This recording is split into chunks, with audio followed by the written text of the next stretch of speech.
Good evening, everyone. Today I will be reading chapter 7 and 8 of Harry Potter and the Philosopher's Stone for children in need. So I hope you guys enjoy. The door swung open at once. A tall black-haired witch in emerald green robes stood there. She had a very stern face, and Harry first thought was that this was not someone to cross. "The first years, Professor McGonagall," said Harry. "Thank you, Hagrid. I will take them from here." She pulled the door wide. The entrance hall was so big you could have fitted the whole Dursley's house in it. The stone walls were lit with flaming torches like the ones at Gringotts. The ceiling was too high to make out, and a magnificent marble staircase facing them led off to the upper floors. They followed Professor McGonagall across the flagged stone floor. Harry could hear the drone of hundreds of voices from a doorway to the right. The rest of the school must already be here, but Professor McGonagall showed the first years into a small empty chamber off the hall. They crowded in, standing rather closely together than they would usually have done, peering about nervously. "Welcome to Hogwarts," said Professor McGonagall. "The start of term banquet will begin shortly. But before you take your seats in the Great Hall, you will be sorted into your houses. The sorting is a very important ceremony because while you are here, your house will be something like your family within Hogwarts. You will have classes with the rest of your house, sleep in your house dormitory, and spend free time in your house common room. The 4 houses are called Gryffindor, Hufflepuff, Ravenclaw, and Slytherin. Each house has its own noble history, and each has produced outstanding witches and wizards. While you are at Hogwarts, your triumphs will earn you house points, while any rule breaking will lose house points. At the end of the year, the house with the most points is awarded the House Cup, a great honour. I hope each of you will be a credit to whichever house you becomes yours. The sorting ceremony will begin in a few minutes, in front of the rest of the school. I suggest you all smarten yourselves up as much as you can while you are waiting." Her eyes lingered for a moment on Neville's cloak, which was fastened under his left ear, and on Ron's smudged nose. Harry nervously tried to flatten his hair. "I shall return when we are ready for you," said Professor McGonagall. "Please wait quietly." She left the chamber. Harry swallowed. "How exactly do they sort us into houses?" he asked Ron. "Some sort of test, I think. Fred said it hurt a lot, but I think he was joking." Harry's heart gave a horrible jolt. A test in front of the whole school, but he didn't know any magic yet. What on earth would he have to do? He hadn't expected something like this. The moment they arrived, he looked around anxiously and saw that everyone else looked terrified too. No one was talking much except Hermione Granger, who was whispering very fast about all the spells she had learned and wondering which one she'd need. Harry tried hard not to listen to her. He'd never been more nervous. Never, not even when he'd had to take a school report home to the Dursleys saying that he'd somehow turned his teacher's wig blue. He kept his eyes fixed on the door Any second now Professor McGonagall would come back and lead him to his doom.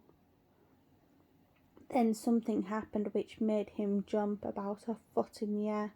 Several people behind him screamed, "What the—" he gasped. So did the people around him. About 20 ghosts had just streamed through the back of the wall, pearly white and slightly transparent. They glided across the room, talking to each other, and hardly glancing at the first years. They seemed to be arguing. What looked like a fat little monk was saying, "Forgive and forget, I say. We ought to give him a second chance." "My dear Friar, haven't we given Peeves all the chances he deserves? He gives us all a bad name, and, you know, he is not really even a ghost. I say, what are you doing here?" A ghost wearing a ruff and tights had suddenly noticed the first year. Nobody answered. New students.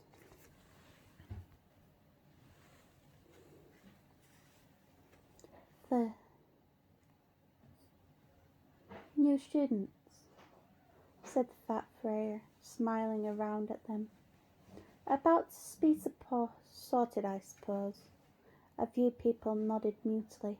"I hope to see you in Hufflepuff," said the friar. "My old house, you know."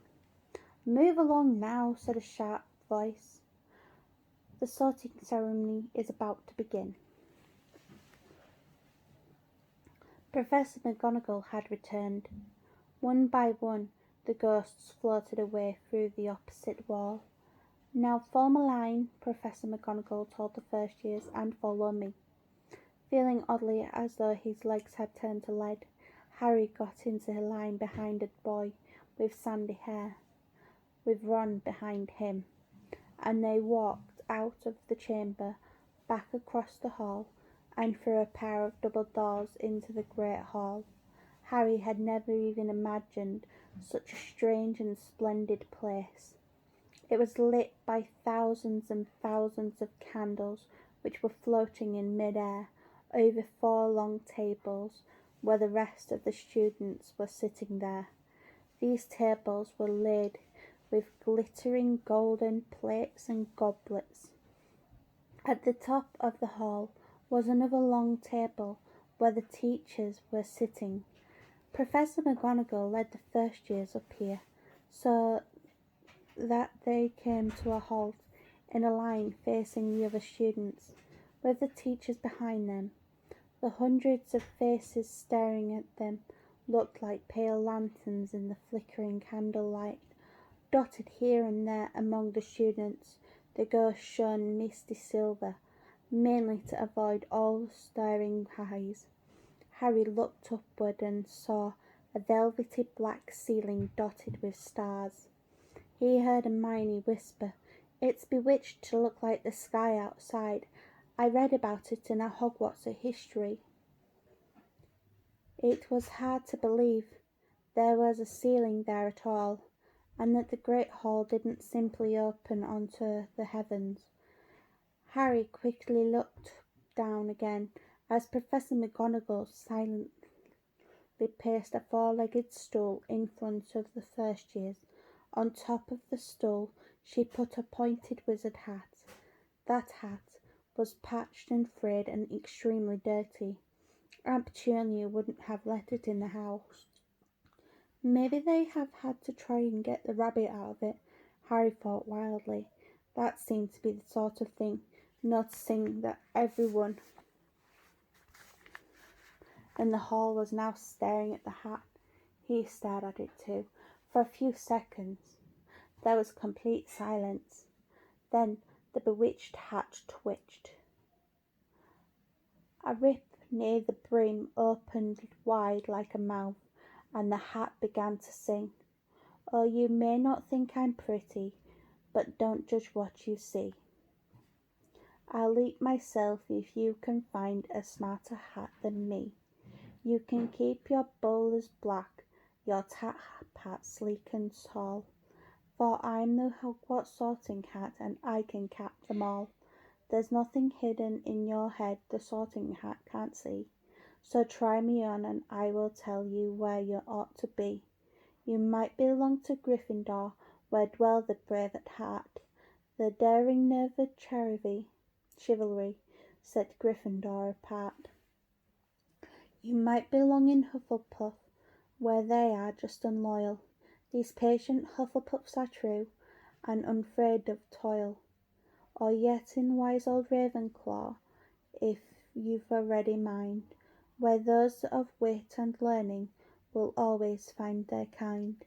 Or perhaps in Slytherin you'll make a real friends here. Those cunning folk use any means to achieve their end. So put me on, don't be afraid, and don't get in a flap. You're in safe hands, though I have none. I'm a thinking cap. The whole hall burst into applause as the hat finished its song. It bowed to each of the 4 tables and became quite still again. So we've just got to try on the hat, Ron whispered to Harry. I'll kill Fred. He was going on about wrestling a troll. Harry smiled weakly. Yes, trying on a hat was a lot better than having to do a spell, but he did wish they could have tried it on without everyone watching. The hat seemed to be asking rather a lot. Harry didn't feel brave or quick-witted or any of it at the moment. If only the hat had mentioned a house for people who felt a bit queasy, that would have been the one for him. Professor McGonagall now stepped forward holding a long roll of parchment. When I call your name, you'll put on the hat and sit on the stool to be sorted, she said. Abbot Hannah, a pink-faced girl with blonde pigtails, stumbled out of the line, put on the hat, which fell right over her eyes, and sat down. A moment's pause. Hufflepuff, shouted the hat. The table on the right cheered and clapped as Hannah went to sit down at the Hufflepuff table. Harry saw the ghost of the fat Freya waving merrily at her. Susan Bones. Hufflepuff, shouted the hat again, and Susan scuttled off to sit next to Hannah. Boot Terry. Ravenclaw, the table second from the left, clapped. This time several Ravenclaws stood up to shake hands with Terry as he joined them. Brocklehurst, Mandy, went to Ravenclaw too, but Brown Lavender became the first Gryffindor, and the table on the far left exploded with cheer.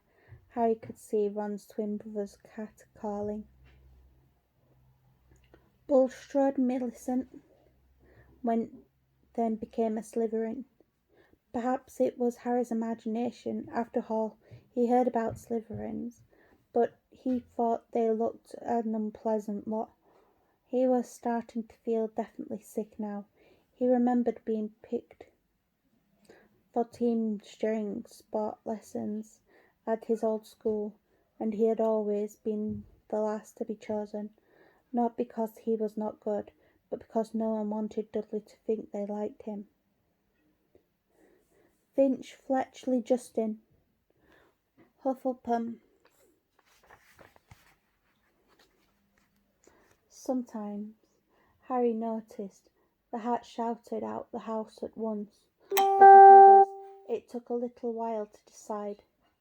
Finnegan Seamus, the sandy-haired boy next to Harry in the line, sat on the stool for almost a whole minute before the hat declared him as Gryffindor. Granger, Hermione. Hermione almost ran to the stool and jammed the hat eagerly on her head. Gryffindor, shouted the hat. Ron groaned. A horrible thought struck Harry, as horrible thoughts always do when you're very nervous. What if he wasn't chosen at all? What if he just sat there with the hat over his head for ages until Professor McGonagall jerked it off his head and said there'd obviously been a mistake and he'd better get back on the train. When Neville Longbottom, the boy who kept losing his toad, was called, he fell over on his way to the stool. The hat took longer to decide with Neville. When it finally shouted Gryffindor, Neville ran off still wearing it, and had to jog back amid gales of laughter to give it to Magdul Morag. Malfoy swaggered forward when his name was called, and got his wish at once. The hat had barely touched his head when it screamed Slytherin. Malfoy went to join his friends Crabbe and Goyle.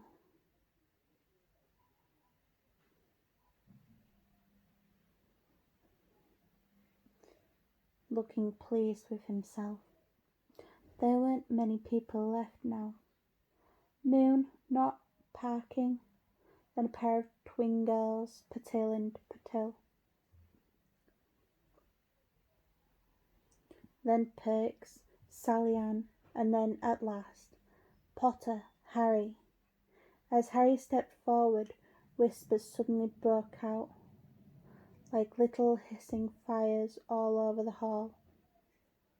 Potter? Did she say the Harry Potter? The last thing Harry saw before the hat dropped over his eyes was a hall full of people craning to get a good look at him. Next second he was looking at the black inside of the hat. He waited. Said a small voice in his ears. Difficult, very difficult. Plenty of courage, I see. Not a bad mind either. There's talent. Oh my goodness, yes. And a nice verse to prove yourself. Now that's interesting. So where shall I put you? Harry gripped the edge of the stool and thought. Not Slytherin, not Slytherin. Not Slytherin, eh? Said the small voice. Are you sure? You could be great, you know. It's all here in your head, and Slytherin will help you on the way to greatness, no doubt about that, no? Well, if you're sure, better be Gryffindor. Harry heard the hat shout the last word into the whole hall. He took off the hat and walked shakily towards the Gryffindor table. He was so relieved to have been chosen and not put in Slytherin. He hardly noticed that he was getting the loudest cheer yet. Percy the prefect got up and shook his hand vigorously, while the Weasley twins yelled, "We got Potter, we got Potter." Harry sat down opposite the ghost in the rift he'd seen earlier. The ghost patted his arm, giving Harry the sudden horrible feeling he'd just plunged into a bucket of ice-cold water. He could see the high table properly now. At the end nearest him sat Hagrid, who caught his eye and gave him the thumbs up. Harry grinned back, and there in the centre of the high table, in a large gold chair, sat Albus Dumbledore. Harry recognised him at once from the card he'd got out of the Chocolate Frog on the train. Dumbledore's silver hair was the only thing in the whole hall that shone as brightly as the ghost's. Harry spotted Professor Quirrell too, the nervous young man from the Leaky Cauldron. He was looking very peculiar, in a large purple turban, and now there were only 3 people left to be sorted. Turning green, by now Harry crossed his fingers under the table, and seconds later his hat was shouted Gryffindor. Harry clapped loudly with the rest as Ron collapsed into the chair next to him. "Well done, Ron, excellent," said Percy Weasley pompously across at Harry. As Zabini Blaze was made a Slytherin, Professor McGonagall rolled up her scroll and took the sorting hat away. Harry looked down at the empty gold plate. He had only just realized how hungry he was. The pumpkin pasties seemed ages ago. Albus Dumbledore had got to his feet. He was beaming at the students, his arm opened wide, as if nothing could have pleased him more than to see them all there. "Welcome," he said. "Welcome to a new year at Hogwarts.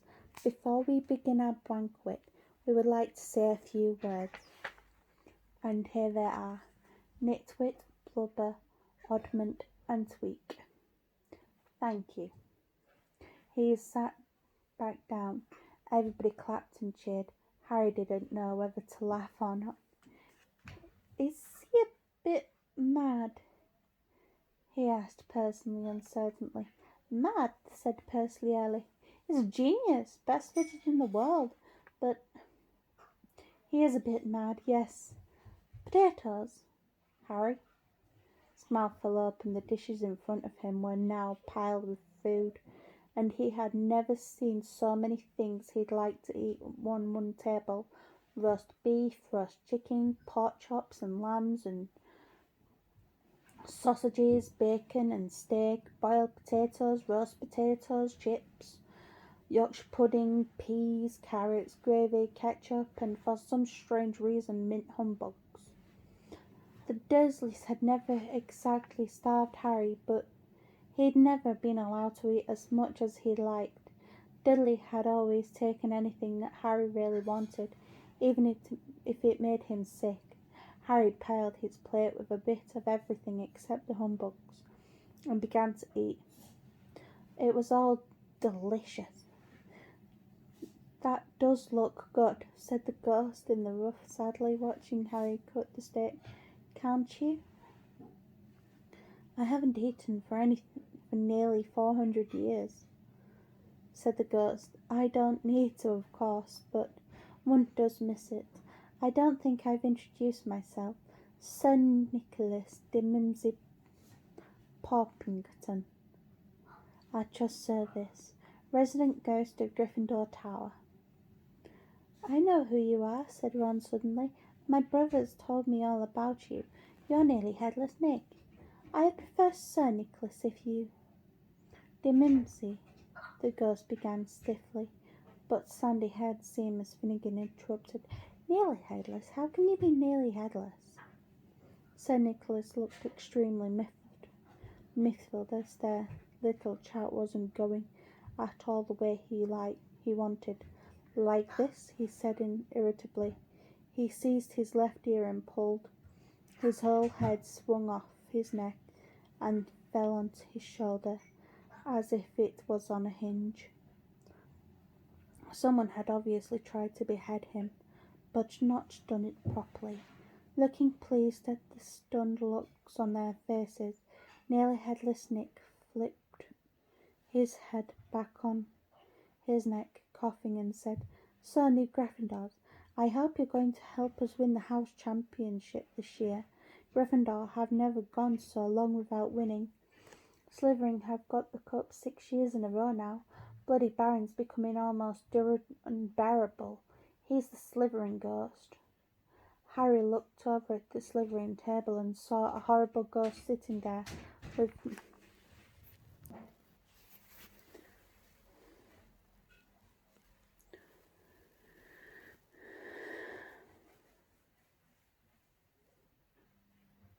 Harry looked over at the Slytherin table and saw a horrible ghost sitting there with blank staring eyes, a gaunt face, and robes stained with silver blood.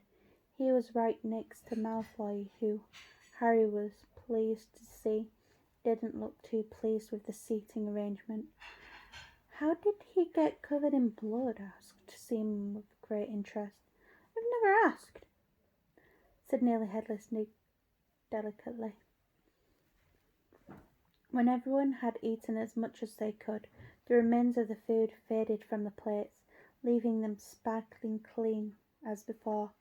A moment later the puddings appeared, blocks of ice cream in every flavour you could think of, apple pies, treacle tarts, chocolate eclairs, and jam donuts, trifles, strawberries, jelly, rice pudding, As Harry helped himself to a treacle tart, the talk turned to their families. I'm half and half, said Seamus. My dad's a muggle, my mam's a witch.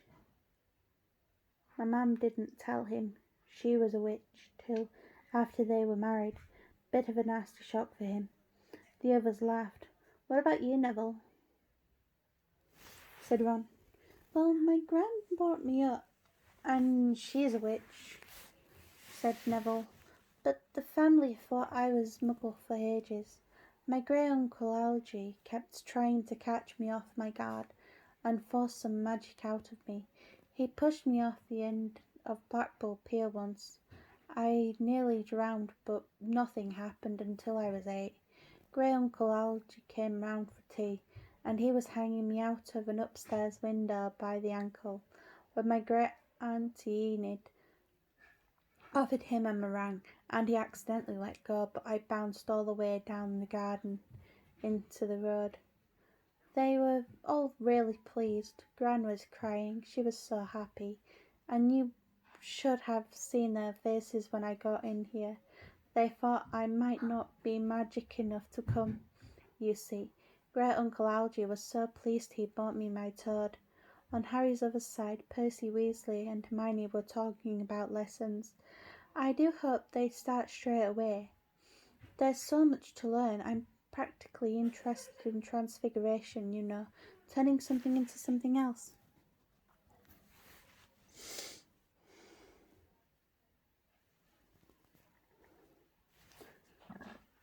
Of course,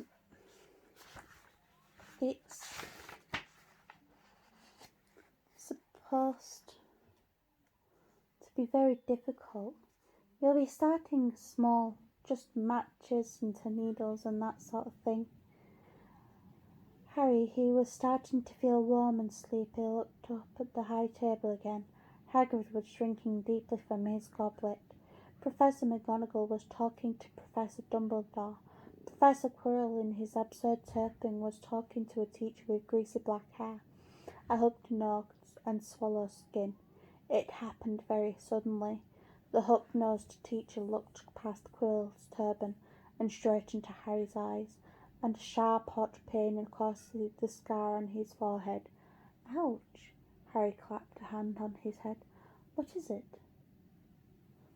Asked Percy. Nothing. The pain had gone as quickly as it had came. Harder to shake off with the feeling Harry had got from the teacher's look, a feeling that he didn't like Harry at all. Who's that teacher talking to Professor Quirrell? He asked Percy. Oh, you know Quirrell already, do you? No wonder. He's looking so nervous. That's Professor Snape. He teaches potions, but he doesn't want to. Everyone knows he's after Quirrell's job. Knows an awful lot about dark arts, Snape. Harry watched Snape for a while, but Snape didn't look at him again.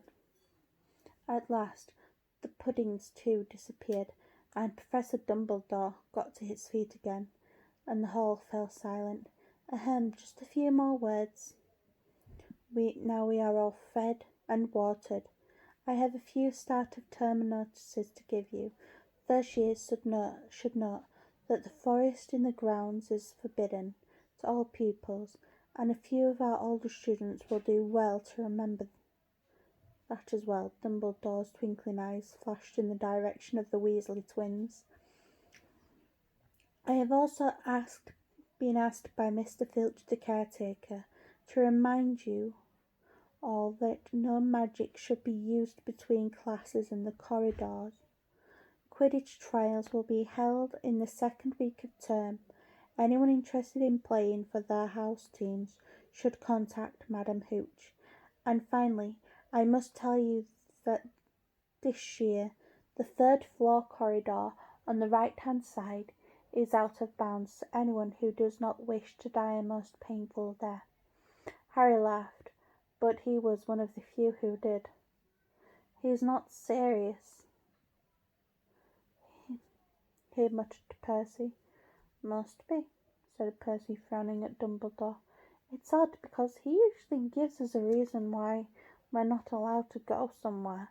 The forest is full of dangerous beasts, everyone knows that. I do think he might have told us prefects at least. And now, before we go to bed, let us sing the school song, cried Dumbledore. Harry noticed that the other teachers' smiles had become rather fixed. Dumbledore gave his wand a little flick, as if he was trying to get out a fly at the end, and a long golden ribbon flew out of it, which rose high above the table and twisted itself snake-like into words. Everyone picked their favourite tunes, said Dumbledore, and off we go. Hogwarts, Hogwarts, Hoggy Hoggy Hogwarts, teach us something please, whether we be old and bold or young with scabby knees. Our heads could do with filling with some interesting stuff, for now they're bare and full of air, dead flies and bits of fluff. So teach us things worth knowing, bring back what we forgot. Just do your best, we'll do the rest, and learn until our brains all rot. Everybody finished the song at different times. At least only the Weasley twins were left singing along to a very slow funeral march. Dumbledore conducted their last few lines with his wand, and then they had finished. He was one of those who clapped loudest. Ah, music, he said, wiping his eyes. A magic beyond all we do here. And now bedtime. Off you trot. The Gryffindor's first years followed Percy through the chatting crowd, out of Great Hall, and up the marble staircase. Harry's legs were like lead again, but only because he was so tired and full of food. He was too sleepy even to be surprised at the people of the portraits along the corridors whispered and pointed as they passed, or that twice Percy led them through doorways hidden behind sliding panels and hanging tapestries. They climbed more staircases, yawning and dragging their feet, and Harry was just wondering how much further they had to go when they came to a sudden halt. A bundle of walking sticks was floating in mid-air ahead of them, and as Percy took a step towards them, they started throwing themselves at him. Peeves, Percy whispered to the first year. A poltergeist. He raised his voice. Peeves, show yourself. A loud, rude sound, like the air being let out of a balloon, answered. Do you want me to go to the Bloody Baron? There was a pop, and a little man with wicked dark eyes and a wide mouth appeared, floating across legged air in the air, clutching the walking stick. Ooh, he said with an evil cackle. Ickle firsties. What fun! He swooped suddenly at them. They all ducked. Go away, Peeves, or the Baron'll hear about this. I mean it, barked Percy. Peeves stuck out his tongue and vanished, dropping the walking sticks on Neville's head. They heard him zooming away, rattling coats of armour as he passed. You want to watch out for Peeves, said Percy as they set off again. The Bloody Baron's the only one who can control him. He won't even listen to us prefects. Here we are. At the very end of the corridor hung a portrait of a very fat woman in a pink silk dress. Password, she said. Cabot Draconis, said Percy, and the portrait swung forward to reveal a round hole in the wall. They all scrambled through it. Neville needed a leg up, and found themselves in Gryffindor Common Room, a cosy round full of squashy armchairs. Percy directed the girls through one door to their dormitory, and the boys through another, at the top of a spiral staircase. They were obviously in one of the towers. They found their beds at last. 5 4-poster hung with deep red velvet curtains. Their trunks had already been brought up too. Too tired to talk much, they pulled on their pyjamas and fell into bed. Great food, wasn't it? Ron muttered to Harry through the hangings. Get off, Scabbers, he's chewing my sheets. Harry was going to ask Ron if he'd had any of the treacle tart, but he fell asleep almost at once.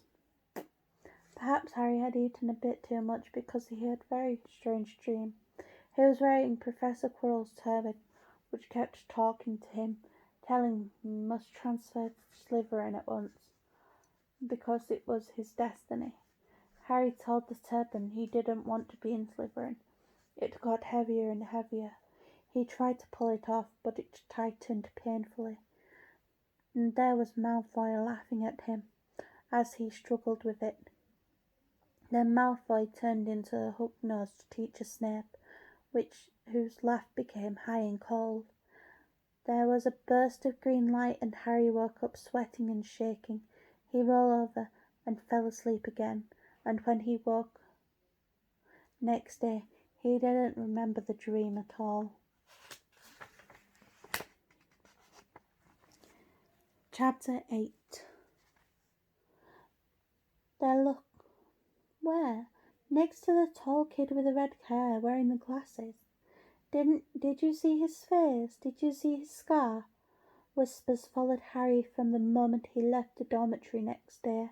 People queuing outside classrooms stood on tiptoes to get a look at him, or doubled back to pass him in the corridors again. Staring, Harry wished they wouldn't, because he was trying to concentrate on finding his way to classes. There were 142 staircases at Hogwarts. Wide, sweeping ones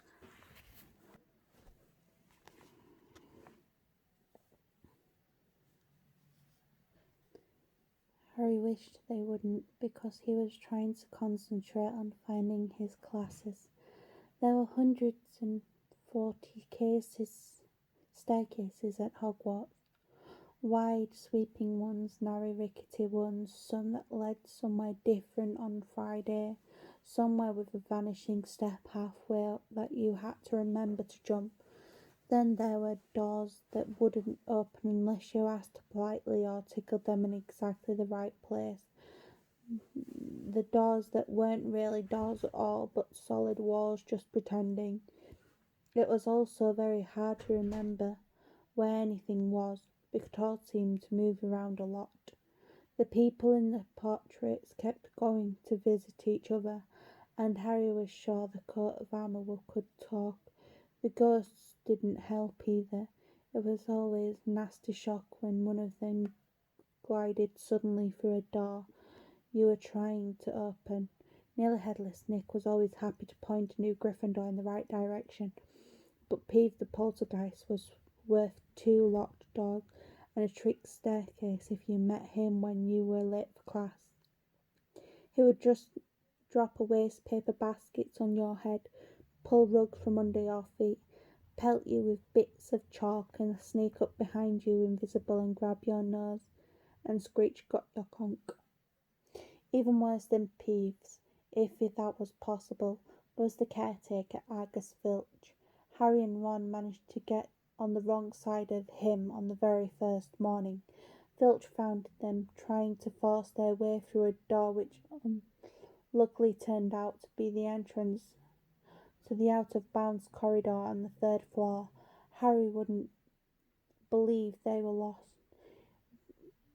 Was sure they were trying to break into it on purpose, and was threatening to lock them in the dungeons when they were rescued by Professor Quirrell, who was passing.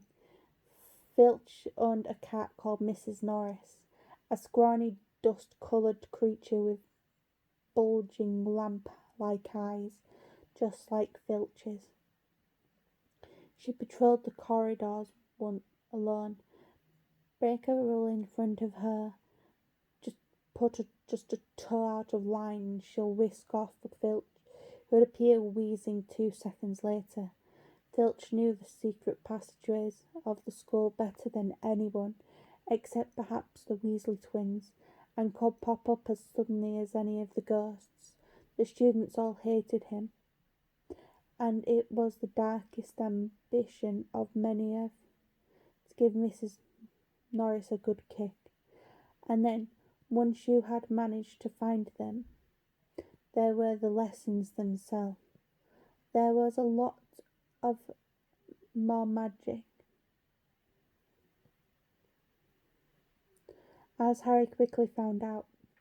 Then, waving your wand and saying a few funny words, they had to study the night skies throughout their telescopes every Wednesday at midnight, and learn the names of different stars and the movement of planets. 3 times a week they went out to the greenhouse behind the castle to study herbology with a dumpy little witch called Professor Sprout, where they learnt how to take care of all the strange plants and fungi and found out what they were used for. Easily the most boring lesson was History of Magic, which was the only class taught by a ghost. Professor Binns had been very old indeed when he had fallen asleep in front of the staff room fire and got up next morning to teach, leaving his body behind him. Binns droned on and on while they scribbled down names and dates and got Eric the Evil and Uric the Oddball mixed up. Professor Flitwick, the charms teacher, was a tiny little wizard who had to stand on a pile of books to see over his desk. At the start of their first lesson, he took the register, and when he reached Harry's name, he gave an excited squeak and toppled out of sight. Professor McGonagall was again different. Harry had been quite right to think she wasn't a teacher to cross. Strict and clever, she gave them a talking to the moment they had sat down in her first class. Transfiguration is some of the most complex and dangerous magic you will learn at Hogwarts, she said. Anyone messing around in my class will leave and not come back. You have been warned. Then she changed her desk into a pig and back again. They were all very impressed and couldn't wait to get started, but soon realised they weren't going to be changing the furniture into animals for a long time. After making a lot of complicated notes, they were each given a match and started trying to turn it into a needle. By the time of the lesson, only Hermione Granger had made any difference to her matchstick. Professor McGonagall showed the class how it had gone all silver and pointy and gave Hermione a rare smile. The class everyone had really been looking forward to was Defence Against the Dark Arts, but Quirrell's lessons turned out to be a bit of a joke. His classroom smelled strongly of garlic, which everyone said was to ward off a vampire he'd met in Romania, and was afraid would be coming back to get him one of these days. His turban, he told them, had been given to him by an African prince as a thank you for getting rid of some troublesome zombie. But they weren't sure they believed this story. For one thing, when Seamus Finnegan asked Dudley how Quirrell had fought off the zombies, Quirrell went pink and started talking about the weather. For another, they had noticed that a funny smell hung around the turbans, and the Weasley twins insisted it was stuffed full of garlic as well, so that Quirrell was protected wherever he went. Harry was very relieved to find out that he wasn't miles behind everyone else. Lots of people had come from Muggle families, and like him, hadn't had any idea that they were witches and wizards. There was so much to learn that even people like Ron didn't have much of a head start. Friday was an important day for Harry and Ron. They finally managed to find their way to the Great Hall for breakfast, without getting lost once. "What have we got today?" said Harry, asked Ron, as he poured sugar on his porridge. "Double potions with the Slytherins," said Ron. "Snape's head of Slytherin House. They say he always favours them. We'll be able to see if it's true." "Wish McGonagall favoured us," said Harry. Professor McGonagall was head of Gryffindor House. But it hadn't stopped her giving them a huge pile of homework the day before. Just then the post arrived. Harry had just got used to this by now. It had given him a bit of a shock on the first morning, when about 100 owls had suddenly streamed into the great hall. During breakfast, circling the table until they saw their owners and dropped letters and packages on their lap. Hedwig hadn't brought Harry anything so far. She sometimes flew in to nibble his ear and have a bit of toast before going off to sleep in the owlery of the other owls. This morning, however, she fluttered down between the marmalade and the sugar and dropped a note on Harry's plate. Harry tore it open at once. "Dear Harry," it said in a very untidy scrawl, "I know you get Friday afternoons off, so would you like to come and have a cup of tea with me round 3? I want to hear all about your first week. Send us an owl and answer back with Hedwig, Hagrid." Harry borrowed one scribbled. "Yes, please. See you later," on the back of the note, and sent Hedwig back off again. It was lucky that Harry had tea with Hagrid to look forward to, because Potions lesson turned out to be the worst thing that had happened to him so far. At the start of term banquet, Harry got the idea that Professor Snape disliked him. By the end of the first Potions lesson, he knew he'd been wrong. Snape didn't dislike Harry. He hated him. Potions lessons always took place down in one of the dungeons, which was colder than here than up in the main castle, and would have been quite creepy enough without the pickled animals floating in glass jars all round the wall. Snape, like Flitwick, started talking to the class by taking the register. And like Flitwick, he paused at Harry's name. "Ah, yes," he said softly. "Harry Potter, our new celebrity." Draco Malfoy and his friends Crabbe and Goyle sniggered.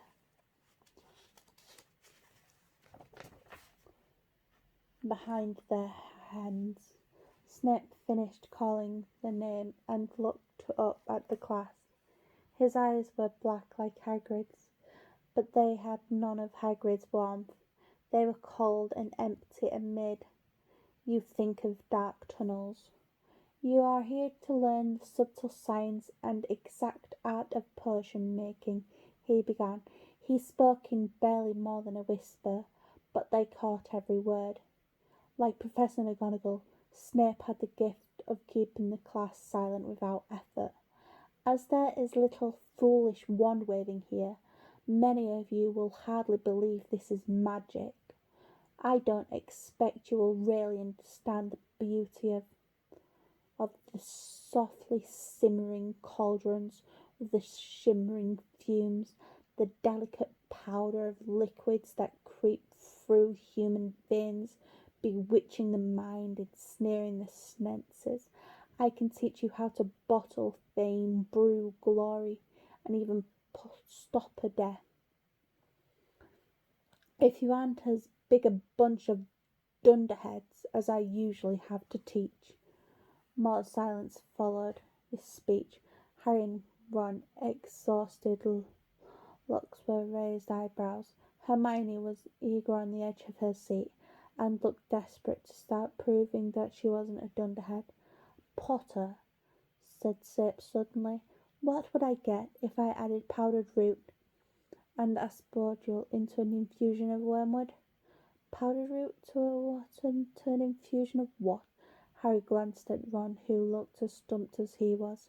Hermione's hand shot into the air. "I don't know, sir," said Harry. Snape's lips curled into a sneer. "Tut, tut, fame clearly isn't everything." He ignored Hermione's hands. "Let's try again. Potter, where would you look if I told you to find a Bezoar?" Hermione stretched her hand as high into the air as it would go, without her leaving her seat. But Harry didn't have the faintest idea what a Bezoar was. He tried not to look at Malfoy, Crabbe, and Goyle, who was shaking with laughter. "I don't know, sir. Thought you wouldn't open a book before coming, eh, Potter?" Harry forced himself to keep looking straight into those cold eyes. He had looked through the books at Dursley's, but did Snape expect him to remember everything in 1,000 magical herbs and fungi? Snape was still ignoring Hermione's quivering hand. "What is the difference, Potter, between Monkswood and Wolfsbane?" At this, Hermione stood up, her hand stretched upwards in the dungeon ceiling. "I don't know," said Harry quietly. "I think Hermione does, though. Why don't you ask her?" A few people laughed. Harry caught Seamus's eyes, and Seamus winked. Snape, however, was not pleased. "Sit down," he snapped Hermione.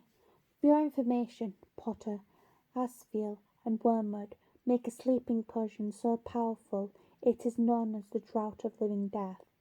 A Bezoar is a stone taken from the stomach of the goat, and it will save you from most poisons. As for Monkswood and Wolfsbane, they are the same plant, which also goes into the name aconite. Well, why aren't you copying that down?" There was a sudden rummaging for quills and parchment. Over the noise, Snape said, "And a point will be taken from Gryffindor House for your cheek, Potter." Things didn't improve for the Gryffindor as Potion's lesson continued. Snape put them all into pairs and set them up, mixing up a simple potion to cure boils. He swept around in his long black cloak, watching them weigh dried nettles and crushed snake fangs, criticising almost everyone except Malfoy, whom he seemed to like. He was just telling everyone to look at the perfect way Malfoy had stewed his horned slugs when a cloud of acid green smoke and a loud hissing filled the dungeon. Neville had somehow managed to melt Seamus's cauldron into a twisted blob, and their potion was seeping across the stone floor, burning holes into people's shoes. Within seconds, the whole class was standing on their stool, while Nevin, who had been drenched in the potion when the cauldron collapsed, moaned in pain with angry red boils sprang up all over his arms and legs. "Idiot boy!" snarled Snape, clearing the spilled potion away with one wave of the wand. "I suppose you added porcupine quills before taking the cauldron off the fire?" Neville wimpled as the boils started to pop up all over his nose. "Take him to the hospital wing." Snape spat Seamus. Then he rounded on Ron, Harry and Ron, who had been working next to Neville.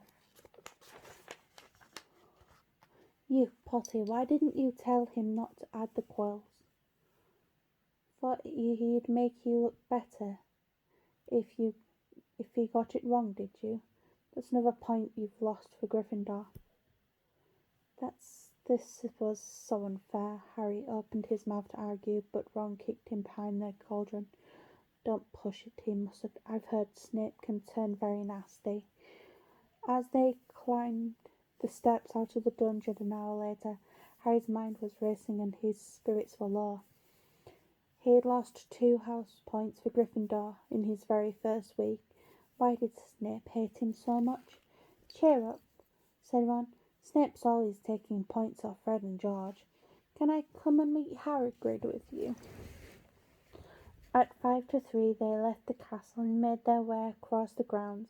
Hagrid lived in a small wooden house on the edge of the Forbidden Forest. A crossbow and a pair of goloshes were out the side of the front house. When Harry knocked, they heard a frantic scrabbling from inside and several booming barks. Then Hagrid's voice rang out, saying, "Back off, Fang, back!" Hagrid's big hairy face appeared in the crack as he pulled the door open. "Hang on," he said. "Back, Fang." He let them in, struggling to keep a hold on the collar of an enormous black boarhound. There was only one room inside. Hams and pheasants were hanging from the ceiling. Copper kettles were boiling on the open fire, and in a corner stood a massive bed with a patchwork quilt over it. "Make yourselves at home," said Hagrid, letting go of Fang, who bounded straight at Ron, starting to lick his ears. Like Hagrid, Fang was clearly not as fierce as he looked. "This is Ron," Harry told Hagrid, who was pouring boiling water into a large teapot and putting rock cakes on a plate. "Another Weasley, eh?" said Hagrid, glancing at Ron's freckles. "I spent half my life chasing your twin brothers away from the forest." The rock cakes almost broke their teeth, but Harry and Ron pretended to be enjoying them, as they told Hagrid all about their first lessons. Fang rested his head on Harry's knee and drooled all over his robes. Harry and Ron were delighted to hear Hagrid call Filch "that old git."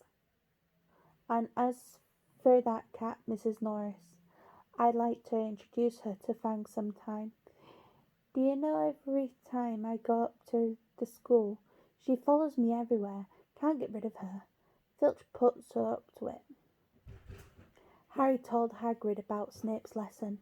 Hagrid, like Ron, told Harry not to worry about it. Harry that Snape liked hardly any of the students, but he seemed to really hate me. "Rubbish," said Harry. "Why should he?" Yet Harry couldn't help thinking that Hagrid didn't quite meet his eyes when he said that. "How's your brother, Charlie?" Hagrid asked Ron. "I liked him a lot. Great with animals." Harry wondered if Hagrid had changed the subject on purpose. While Ron told Hagrid all about Charlie's work with dragons, Harry picked up a piece of paper that was laying on the table under the tea cosy. It was a cutting from the Daily Prophet. "Gringotts break-in latest. Investigations continue into the break-in of Gringotts on the 31st of July, widely believed to be the work of dark witches and wizards unknown. Gringotts goblins today insisted that nothing had been taken.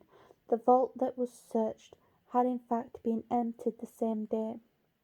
But we're not telling you what was in there, so keep your noses out if you know what's good for you," said a Gringotts box goblin this afternoon. Harry remembered Ron telling him on the train that someone had tried to rob Gringotts, but Ron hadn't mentioned the day. "Hagrid," said Harry, "the Gringotts break-in, it happened on my birthday. It must have been happening while we were there." There was no doubt about it. Hagrid definitely didn't meet Harry's eyes this time. He grunted and offered him another rock.